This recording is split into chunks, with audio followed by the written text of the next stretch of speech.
let's talk about some of the Today Show experiences. You must have had to do an enormous amount of preparation for that show and change your whole living style. Yes, yes. There was in the beginning. It seemed overwhelming. You know, the books to read and the stuff to try to get in mind. Um, Partly because I didn't like to use a prompter even on that, and I either made it up as I went along, or ad-libbed it, or if there's something to read, I'd pick it up and read it, if there's a quote or something like that. And my eyesight wasn't as good then as it is now. I don't use glasses or anything, but my eyesight got better for some reason. And I vowed that I would not stay past noon if I had to get up at 4:15 in the morning. But I find myself there 5, 6 in the afternoon, still trying to get ready for the next, and then take work home and everything. But that shook down to where I didn't have to do it. And for one thing, I find you can do a very good interview on a book. Now, there are books I like to read all the way through. But if you have a good review, or 2 good reviews, the dust jacket, and an excellently written précis of the book, you can do as good a job as if you've read the whole thing. So there were little shortcuts like that would help, I think. And occasionally there was a book that I really want to read all of. But the preparation got a little less, partly because I found you have to know, you don't have to know the answers. You know, when NBC, incidentally, many years before that, had started a thing called the Wisdom Series, and I interviewed Frank Lloyd Wright for that. And up to that time, they had Sean O'Casey, and they had a young poet interview him. And they had, who else was on that? They had a short story writer that interviewed another literary figure. And now they're going to do Frank Lloyd Wright, and they're looking around for an architect to interview Frank Lloyd Wright. And some executive at NBC said, because it hadn't worked too well, said, why don't you get an interviewer to interview Frank Lloyd Wright? And so they chose me. And it was very good. And I didn't have to know the answers. He was the expert. I had to know the questions. And so I learned that about interviewing, too.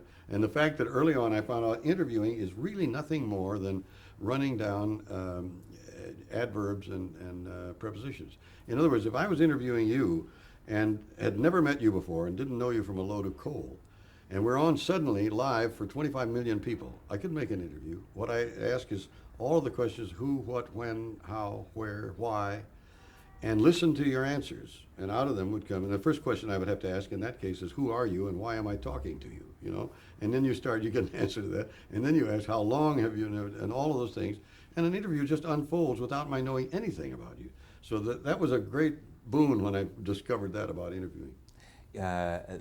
There's some remarkable interviews you've done, of course, over a long career.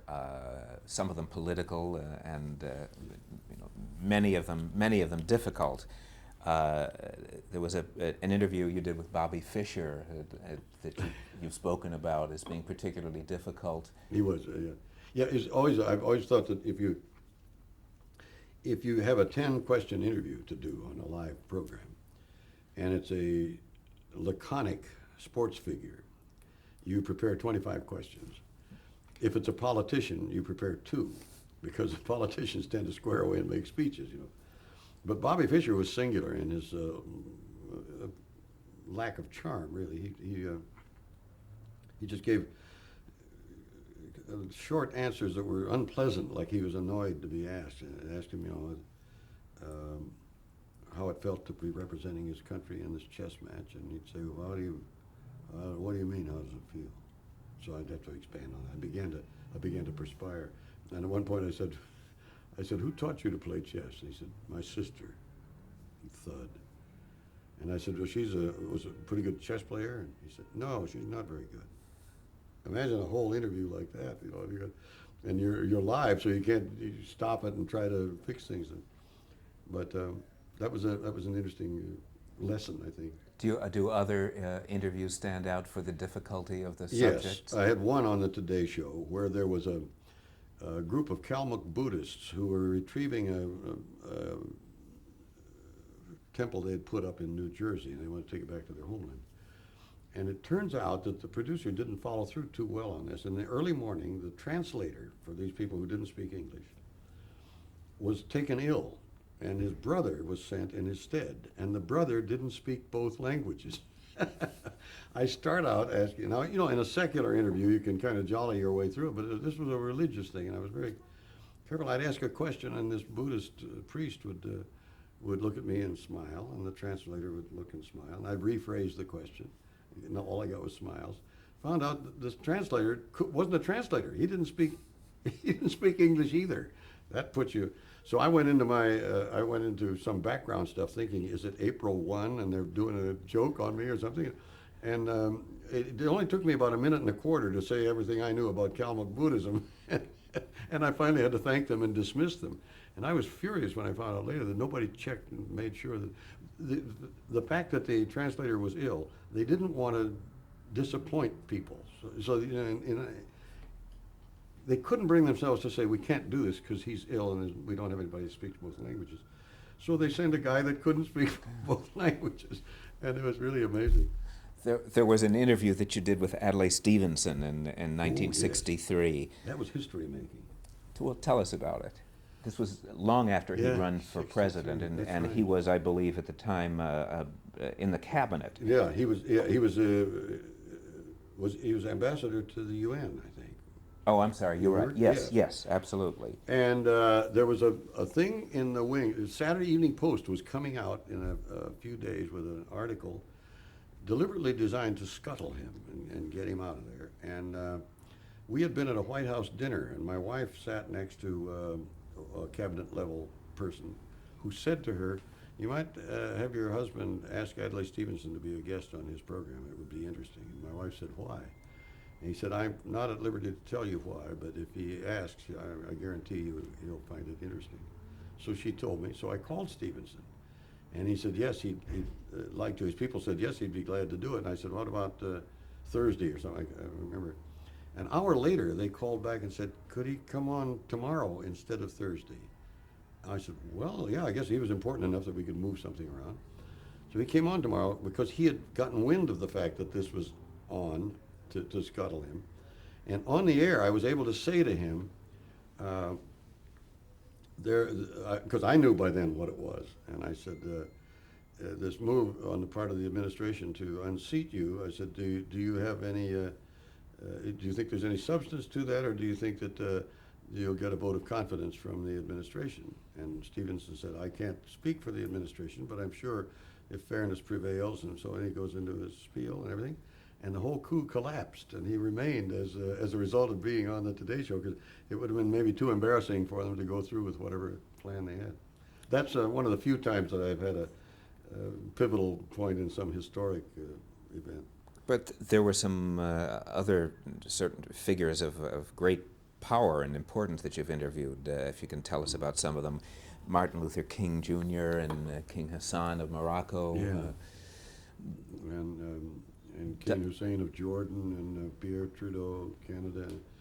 And that was I found as I drifted into other areas of my interest that working with Barbara is so good at doing that kind of the geopolitical figures that I more or less shifted most of those over to her. But I did enjoy very much doing it. King Hassan of Morocco was an interesting case because he came down with a retinue that kings have. Just fiercely protective, and he was a very nice guy, really.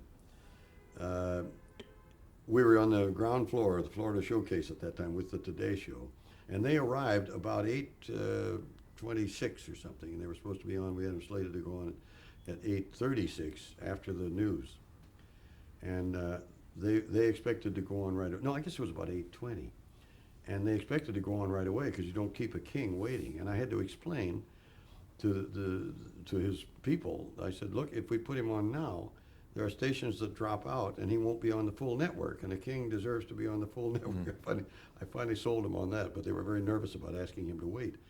He didn't wait. He went afoot and alone, detaching his bodyguard, a half a block up to Saks Fifth Avenue, and looked in the windows and came back, and then he went on and we did the interview, and it was very successful. And then he had people call Saks Fifth Avenue and had them stay open afterward, and he bought $40,000 worth of merchandise, which I always felt I should have had 10% for being the cause of his going and scouting Saks. But he was good.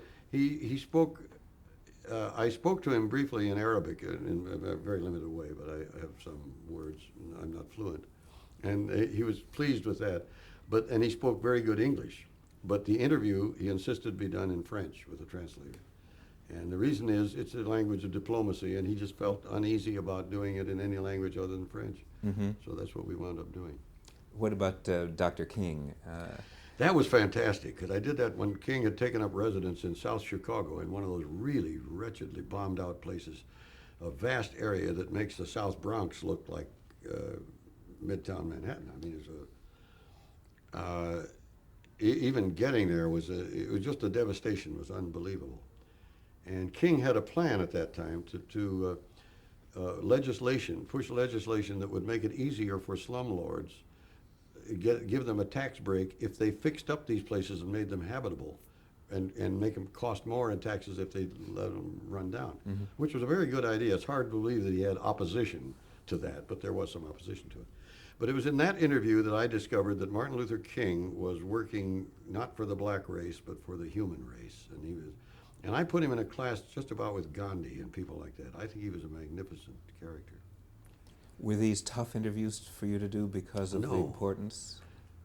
No, not the King interview was particularly pleasant because it was relaxed and it was on film at the time, and we had plenty of time, and it wasn't like he was in the studio and I was pressed for time and everything. I really enjoyed doing that. I was a little on the alert side, for a king, King Hassan or King Hussein of Jordan.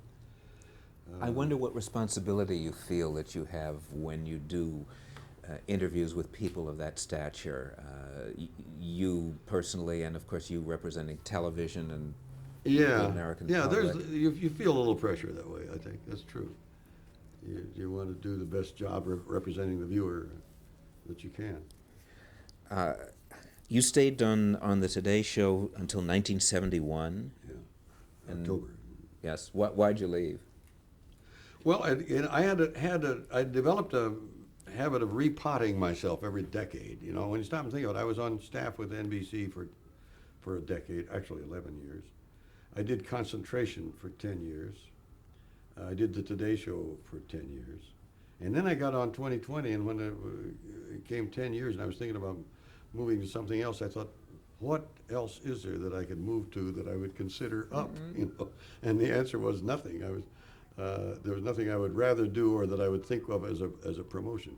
And it sounds arrogant to say, but it's true that if ABC were to come to me and say, Peter Jennings wants to retire, or he's going to someplace else, and we want you to do the nightly news, I would be very flattered. They would never do that. But if they were to, I would be flattered, and I would thank them, and I would say no thanks, because I've done 5 a week. And I wouldn't want to be corseted into that narrower format of headline news when I can now do in-depth news features, which I really enjoy doing. So I can't think of anything I would do that I would rather do, and that's why I'm now approaching 20 years instead of 10 years. Did the Today Show evolve very much from your first year to your last? Pretty much. It went from black and white to color. When I started it, we were broadcasting in black and white. In a year or two, we were all color. We did our stuff on the road.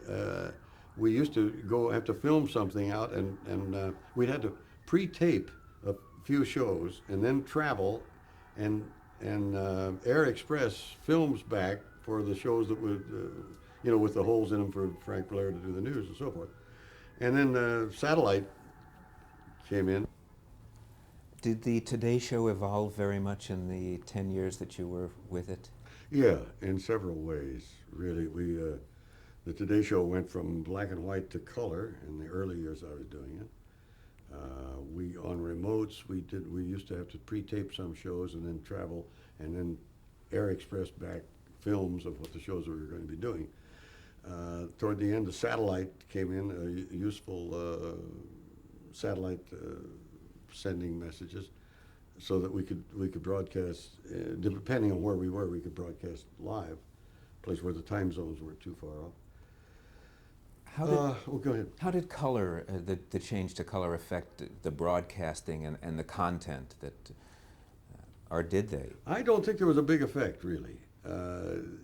It made television more real, and it was better for the viewer, but it didn't change much the way we did things. There may have been some instances of things where it didn't matter whether it was colorful or black and white or whether the colors clashed or anything that set designers would pay attention to, and costume too, because in the old days you wore an off-white shirt.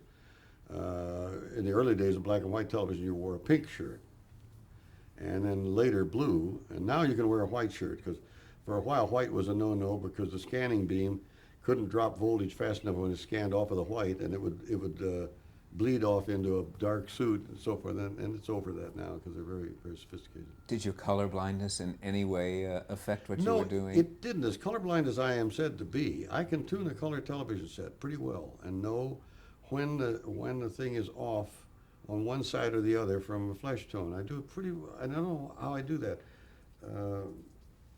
There may be an element of common sense to it that transcends color perception. I don't think I would be satisfied with a color thing tuned to a green face or a face that off to the gray. But as a broadcaster, it would not affect anything No, that you nothing. do. No. Except choice of wardrobe, maybe.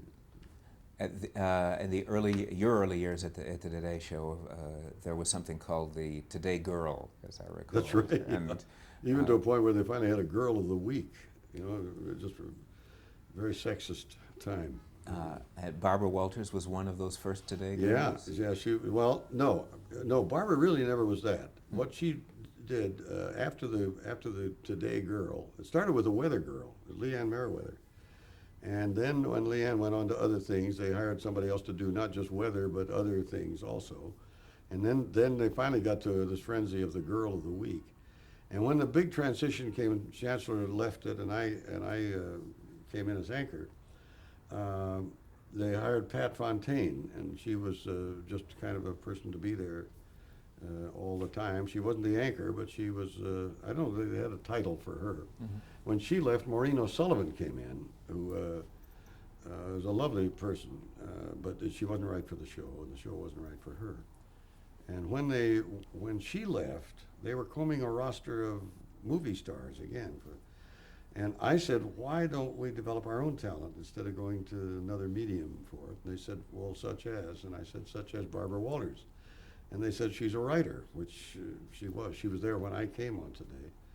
And she wrote and produced the segment that welcomed me onto the program.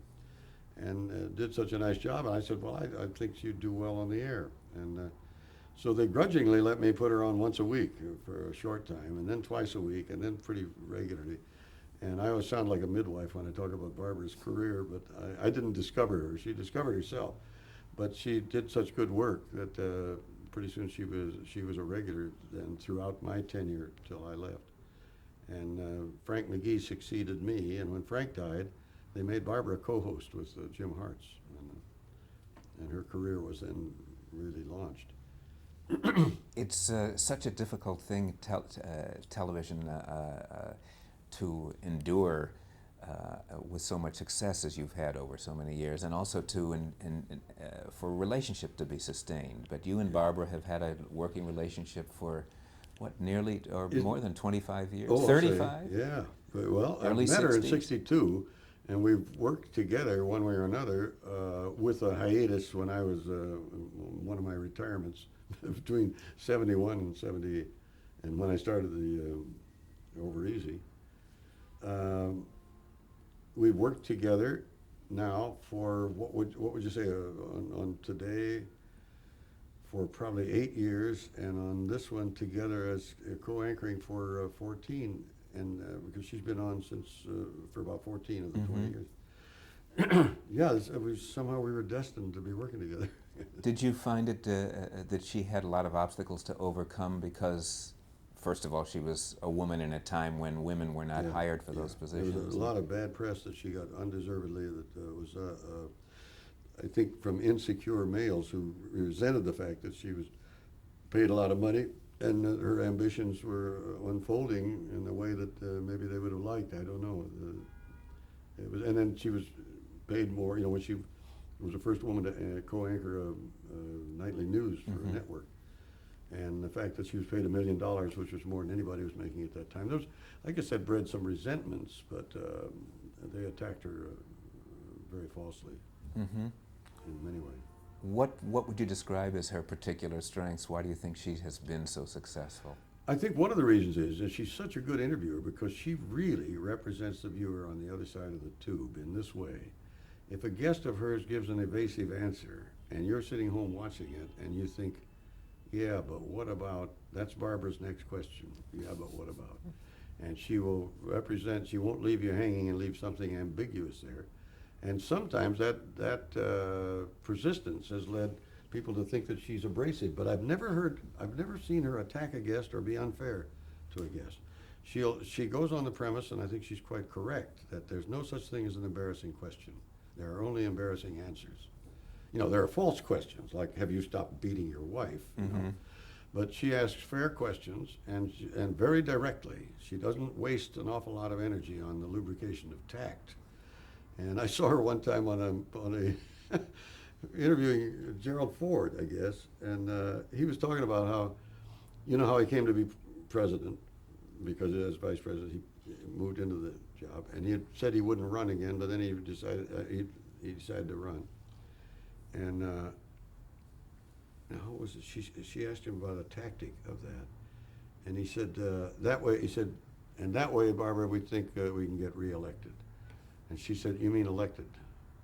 And then he said, elected, because he hadn't been elected, you know. So, but she was merely correcting the record, you know, and so that directness sometimes has led people to think she's abrasive, but she really is quite kind to people, and she's just very, very direct in representing the person tuned in.